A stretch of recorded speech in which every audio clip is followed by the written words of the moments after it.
लेकिन ओवरऑल क्या आप एंजॉय करते हो इस एक्टिंग के प्रोसेस को?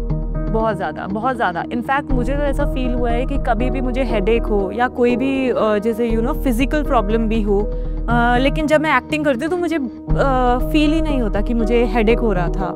और हाँ, प्रोजेक्ट रिलीज़ अटक जाती है, रिलीज़ नहीं हो पाती, वो सबसे बड़ा सेटबैक होता है। मैं तो हर साल का कम से कम 3 एक्टिंग वर्कशॉप्स करती हूँ। ये बहुत बड़ी बात है कि लर्निंग में आपको मज़ा आ रहा है, तो एक दिन ये जो आपको पे ऑफ करेगा ना, वो बहुत बड़ा होगा। एक्टर बनना है तो पहले हमको देने पड़ते हैं ऑडिशन। फिर परेशानी ये आती है कि ऑडिशन में सिलेक्शन हो जाए।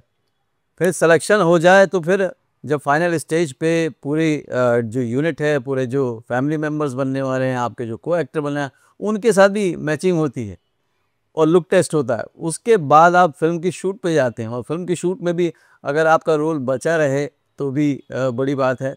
और उसके बाद भी एक चैलेंज रह जाता है कि वो फिल्म रिलीज़ होगी या वो प्रोजेक्ट रिलीज़ होगा या नहीं होगा। मतलब अनसर्टेनिटी यहाँ पर बिल्कुल सर्टेनिटी है, यहाँ बिल्कुल नॉर्मल चीज़ है। उसके लिए किसी भी एक्टर को रेडी रहना चाहिए। जैसे उसी के लिए मेरे साथ हैं यानी भारद्वाज। आपका नाम बहुत अच्छा है, बहुत प्यारा है। Thank you. तो ये जो मैंने कहा आपसे, इस दौर से क्या आप गुजरी, क्या नहीं आप? इसके हाँ, लुक टेस्ट होता है, ऑडिशन होता है, आपका फेस मैच होता है और एज़ अ फैमिली मेंबर लगना भी चाहिए। और हाँ, प्रोजेक्ट रिलीज़ अटक जाती है, रिलीज़ नहीं हो पा रही, वो सबसे बड़ा सेटबैक होता है क्योंकि आप इतनी मेहनत करते हो, इतने ऑडिशंस देते हो और फाइनली आप एक ऑडिशन क्रैक करते हो और किसी बड़े प्रोजेक्ट का पार्ट बनते हो and then you are like इस प्रोजेक्ट से तो कुछ ना कुछ अच्छा होके ही रहेगा एंड देन वो रिलीज़ ही नहीं होने पे आता है। पर यार ऐसे में खुद को संभाल के साइकोलॉजिकली हाँ, फिर दोबारा किसी प्रोजेक्ट के लिए जाना, ये आसान ट्रांजिशन नहीं होता। बहुत डिफ़िकल्ट, बहुत ज़्यादा डिफ़िकल्ट होता है। आई मीन आपको एंग्जाइटी, डिप्रेशन क्या होता है ना, you actually feel that thing कि आपको लाइक एक एक तरफ आपको लगता है कि हाँ, सब कुछ ठीक होने वाला है and then this happens and then you again have to आप कोई आपकी हेल्प नहीं करता, आपको खुद को ही खुद की हेल्प करनी है। उस समय हेल्प करती है मेडिटेशन, नेचर यूजुअली और लाइफ के बहुत सारे ये आई मीन जो बातें हम सुनते रहते हैं कि दिस जस्ट अ लाइफ, ऐसा ही होता है, कुछ नहीं होता, अप्स एंड डाउन्स आते हैं, तो इन सब चीज़ों को सोच सोच के you have to start from zero again. कभी कभी ऐसा नहीं लगता यार किसी जॉब में चले जाते हैं 9 to 5 करेंगे यार, कहाँ झंझट में पड़े इसमें? बहुत लगता है एक्चुअली लगता है, कभी कभी मुझे लगता है कि अरे मैंने आई मीन मुझे फिजिक्स में बहुत इंटरेस्ट था, मैंने अपना ग्रेजुएशन भी फिजिक्स में ही किया है। फिर मुझे लगता था काश मैंने फिजिक्स में ही आगे किया, पढ़ाई की होती, मतलब पीएचडी वगैरह कर ली होती, तो आज मुझे मतलब एक होता कि हाँ इसमें चले जाओ। लेकिन अब कैसा लगता है जब आप प्रोजेक्ट करते हो? वो थॉट तो तब आते हैं जबकि यहाँ काम नहीं हो रहे होते हैं या इस तरह की चीज़ें होती हैं। लेकिन ओवरऑल क्या आप एंजॉय करते हो इस एक्टिंग के प्रोसेस को? बहुत ज़्यादा, बहुत ज़्यादा। इनफैक्ट मुझे तो ऐसा फ़ील हुआ है कि कभी भी मुझे हेडेक हो या कोई भी जैसे फ़िज़िकल प्रॉब्लम भी हो, लेकिन जब मैं एक्टिंग करती हूँ तो मुझे फ़ील ही नहीं होता कि मुझे हेडेक हो रहा था।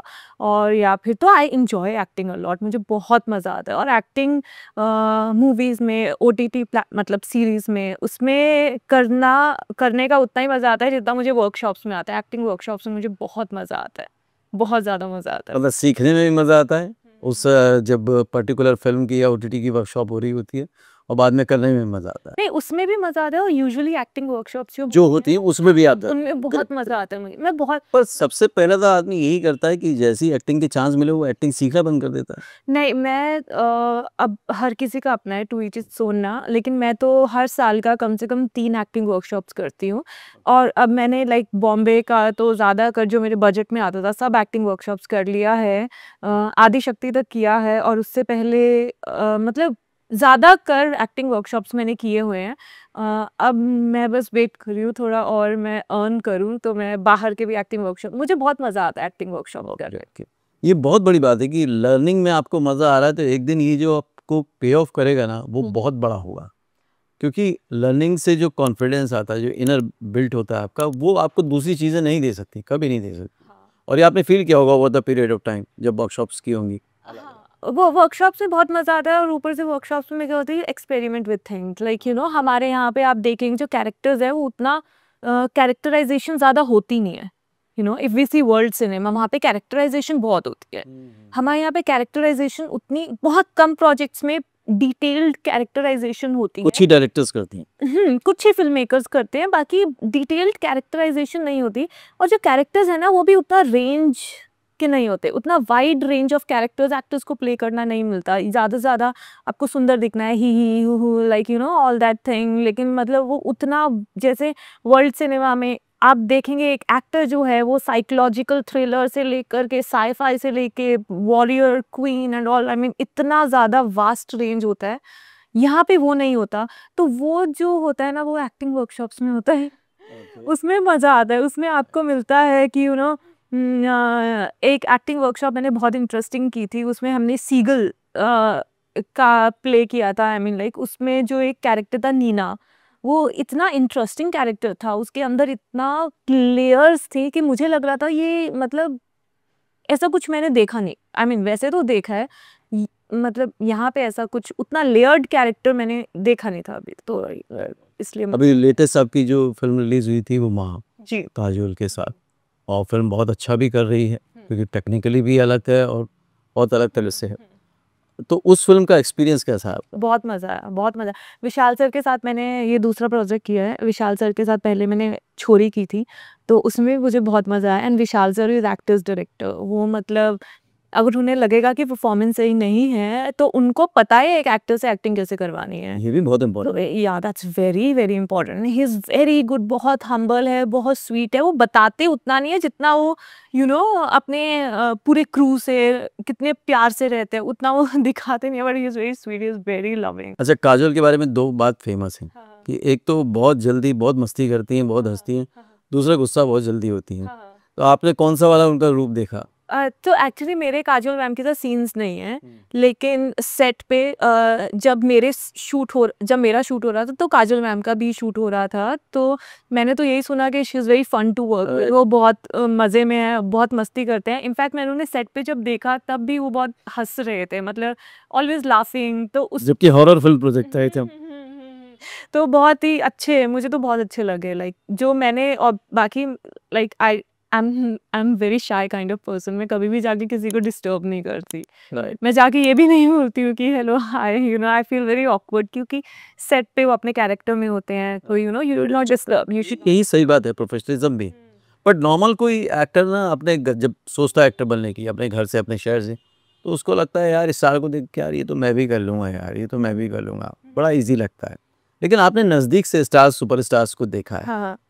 क्या क्या बातें उनकी खास होती हैं जो आपने ऑब्जर्व की? मैंने ना एक प्रोजेक्ट किया है जिसमें मैंने जयदीप सर के साथ काम किया। लाइक हमारे कंट्री के one of the best actors हैं जयदीप सर, और मैंने पंकज सर के साथ भी काम किया है, और मैंने नीता वशिष्ठ के साथ भी काम किया है। ये तीनों हमारे कंट्री के one of the best actors हैं ना। तो मैंने इन सब के साथ यही देखा कि ये लोग ना ऐसा नहीं है, ये लोग बहुत serious about acting, they don't take it lightly, और वो बहुत मेहनत करते हैं। और जब आप इनके साथ काम करते हो तो इनकी माइन्यूट डिटेल्स आप ऑब्जर्व कर पाते हो। जैसे एक बहुत इंटरेस्टिंग सीन था, तो उसमें जयदीप सर ने जिस तरह से वो सीन किया, उन्होंने डायलॉग से ही नहीं किया, उन्होंने मतलब फिजिकली भी उस जगह को अपना बनाया और उसमें मतलब घूम घूम के वो सीन किया। वो मुझे बहुत अच्छा लगा, और मुझे ऐसा लगा वाह, कल को अगर मुझे कोई ऐसा सीन मिले तो मैं भी ऐसे कर सकती हूँ। और मीता वशिष्ठ मैम जो हैं वो इतने अच्छे एक्टर है, तो वो जैसे सीन से पहले सीन में जाना, उसको एक प्रोसेस को फॉलो करना, तो वो सब उनसे सीखा। और पंकज जी इतने डाउन टू अर्थ हैं, बहुत ही मतलब बहुत ही सरल, बहुत ही सहज। मतलब वो जब बोलते तो ऐसा लगता है जैसे फूल बरस रहे हैं बस। लगता नहीं है कि इतने बड़े स्टार कोई, और इन तीनों एक्टर्स में मतलब आपको फील ही नहीं होगा कि आप इतने अच्छे एक्टर्स के साथ काम करें। तो हाँ, ये मैंने सीखा, ये लोग जो भी अच्छे एक्टर्स हैं वो अपनी क्राफ्ट को बहुत सीरियसली लेते हैं, उस पर काम करते और हैं। उसी वजह से वो वहाँ पे हैं, एग्जैक्टली। है ना? तो सिर्फ देख के सोच लेना कि हम ऐसे हो जाएंगे, तैयारी भी उनके जैसी चाहिए। और इतनी सक्सेस के बाद, इतने सालों के बाद भी वो तैयारी करते हैं। और बहुत डाउन टू अर्थ लोग हैं। तो हमेशा बोलते हैं कि विजुअल मीडियम में जहाँ सिनेमा आ गया, ओटीटी आ गया, टीवी आ गया, तो ना वहाँ पे खूबसूरत दिखना बहुत ज़रूरी है, खूबसूरत होना बहुत ज़रूरी है। फिर कई बार बात होती है टैलेंट की भी, ये टैलेंट होना भी ज़रूरी है। तो आपके हिसाब से आपके उसमें किसने पहले काम किया, ब्यूटी ने या टैलेंट ने? टैलेंट ने। कैसे? आई डोंट बिलीव कि ब्यूटी से आपको कुछ मिल सकता है, नहीं तो हर मॉडल आज एक्टर होती। And I do not believe in that. हाँ, ब्यूटी एक है जो मतलब किसी को आप सुंदर लग सकते हो, किसी को आप नहीं लगोगे। जैसे किसी ने मुझे बोला था कि यानिया तुम बहुत अलग दिखती हो, हमें नहीं पता कि हम तुम्हें क्या काम दें, हम तुम्हें कहाँ फिट करें, because you don't look typically Indian, you have very different face. और कोई लोग मुझे बोलते हैं तुम बहुत स्पेनिश दिखती हो, तुम जाके वहाँ काम करो, ईरानियन दिखती हो। अरे यार, आई एम हाफ कश्मीरी, आधी कश्मीरी हूँ, आधी पहाड़ी हूँ, ऑब्वियसली मैं अलग दिखूंगी ना। तो ब्यूटी का क्या है, कुछ लोगों को आप सुंदर लगते हो, कुछ लोगों को नहीं लगते हैं। तो I believe talent is something जो आप, मुझे तो मेरा पहला काम मेड इन हेवन मेरे ऑडिशन से मिला, मेरी ब्यूटी से नहीं मिला। ब्यूटी से तो कुछ भी नहीं मिला अभी तक। ओके ओके, मतलब साफ है कि उस कैरेक्टर के हिसाब से लुक हो और टैलेंट हो, तो कॉम्बिनेशन बहुत बढ़िया है। और आप लुक को चेंज करने के लिए रेडी भी होने चाहिए। जैसे छोरी में मेरा लुक बिल्कुल ऐसे बनाया था, like you know dark makeup किया था और थोड़ा अलग सा लुक बनाया था। मैंने प्रोस्थेटिक्स भी किया था पूरा फेस पे, है ना, जला दिया था पूरा।